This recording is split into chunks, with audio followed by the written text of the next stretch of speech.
सारणी के दोष। मेंडलीव की आवर्त सारणी जो है क्यों फ्लॉप हो गया, क्यों अनसक्सेस हो गया, उसका क्या कारण है? तो पहला है विभिन्न गुण वाले तत्वों का एक ही वर्ग में रखा जाना।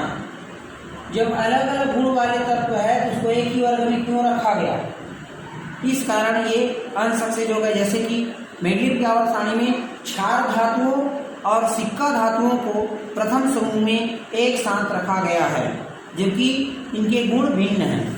ठीक है, क्षार धातु और सिक्का धातु क्या होता है? तो सिक्का धातु का मतलब है जो आपके मेटल जैसे कि आपका आयरन, कोबाल्ट, ठीक है, चांदी, ये सब इसको हम सिक्का धातु कहते हैं।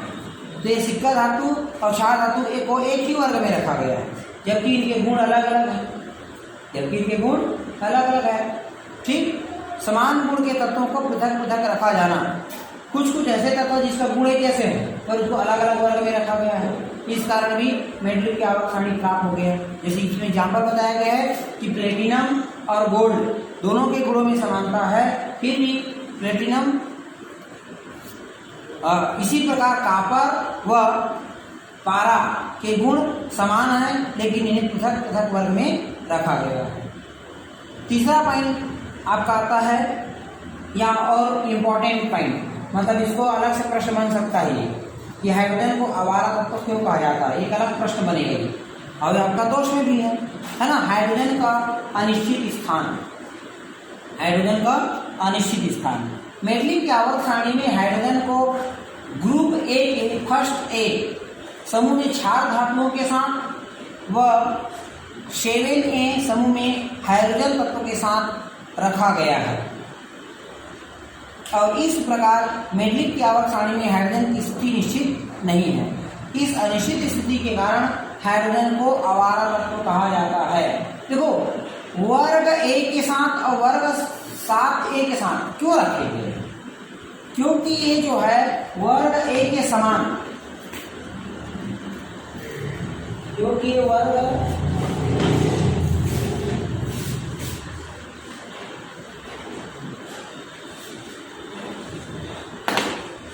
देखो हाइड्रोजन की स्थान अनिश्चितता के कारण क्या है? हाइड्रोजन का परमाणु क्रमांक 1 होता है, ठीक है, इसके इलेक्ट्रॉनिक विन्यास करोगे तो 1 ही होगा। तो आप लोगों को मालूम है कि एक कक्षा में कम से कम 2 इलेक्ट्रॉन होना चाहिए, तो एक, ठीक है, तो एक इलेक्ट्रॉन क्या कर सकता है? त्याग भी सकता है। हाइड्रोजन इलेक्ट्रॉन त्याग करके, जैसे सोडियम इलेक्ट्रॉन त्यागता है, जैसे देखो सोडियम 11 इलेक्ट्रॉन होते हैं, ये अपना एक इलेक्ट्रॉन त्याग करके धन आयन बना लेता है ना। उसी प्रकार हाइड्रोजन भी अपना एक इलेक्ट्रॉन त्याग करके धन आयन बना लेता है।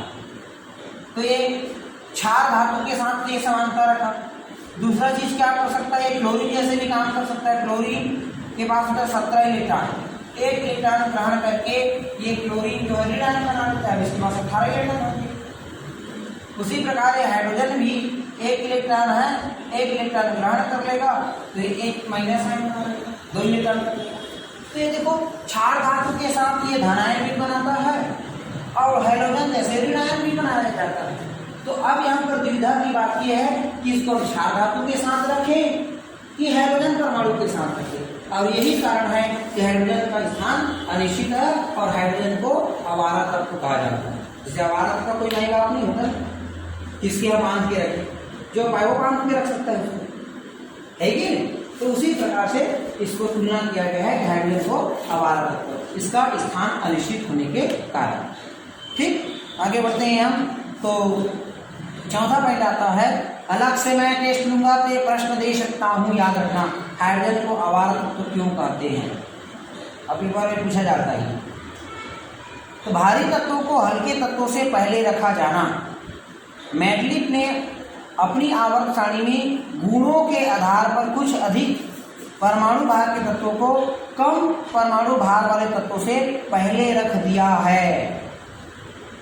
देखो मेंडलीव की आवर्त सारणी क्या करता है कि तत्वों के भौतिक एवं रासायनिक गुण उनके परमाणु भार के आवर्ती फलन होते हैं। परमाणु भार के आधार पर तत्व को जमाया है, जिसका परमाणु भार कम है उसको पहले, जिसका ज्यादा है उसको बाद में।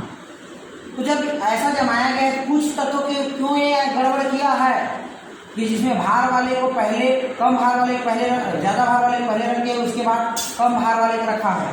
जैसे कि आर्गन, आर्गन का परमाणु भार होता है 40, ठीक है, आर्गन का परमाणु भार होता है 40, लेकिन ये पहले रखा गया है। पोटेशियम का परमाणु भार होता है 39, इसको बाद में रखा गया है।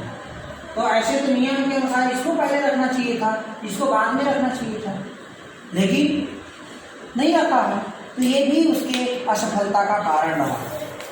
ठीक है, इसमें और भी बुक में एग्जाम्पल दिया हुआ है। ठीक, अब आता है समस्थानिक को स्थान नहीं दिया गया। जब ये परमाणु भार के आवर्ती फलन होते हैं, तत्वों के भौतिक और रासायनिक गुण, किसके आवर्ती फलन, परमाणु भार के आवर्ती फलन होते हैं, तब इनको तो समस्थानिक को भी स्थान देना चाहिए। जैसे हाइड्रोजन के 3 समस्थानिक होते हैं, 1H1, तो इसको पहला मान लेता है। दूसरे नंबर में 1H2, इसका भार 2 है, इसको दूसरा तत्व मान लेता है।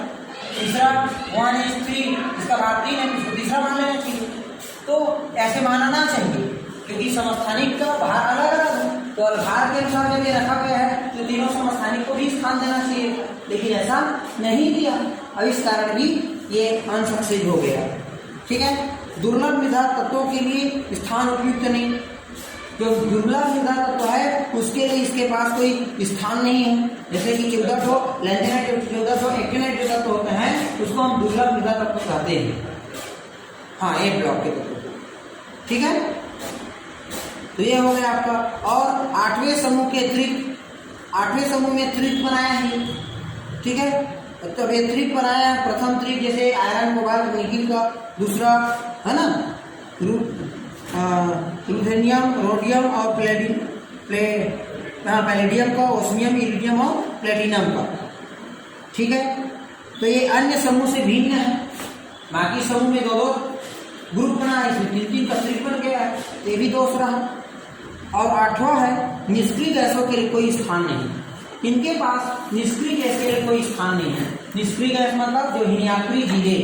ठीक है, तो मैट्रिक की आवर्त सारणी में निष्क्रिय गैस के लिए कोई स्थान नहीं दिया गया है, और न ही मैट्रिक ने तत्वों की भविष्यवाणी की।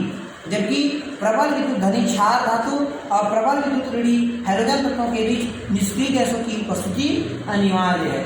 तो ये इन कारणों के कारण मैट्रिक की जो आवर्त सारणी है ना, वो फ्लॉप हो गया, यही उसकी दोष है, डिफेक्ट है।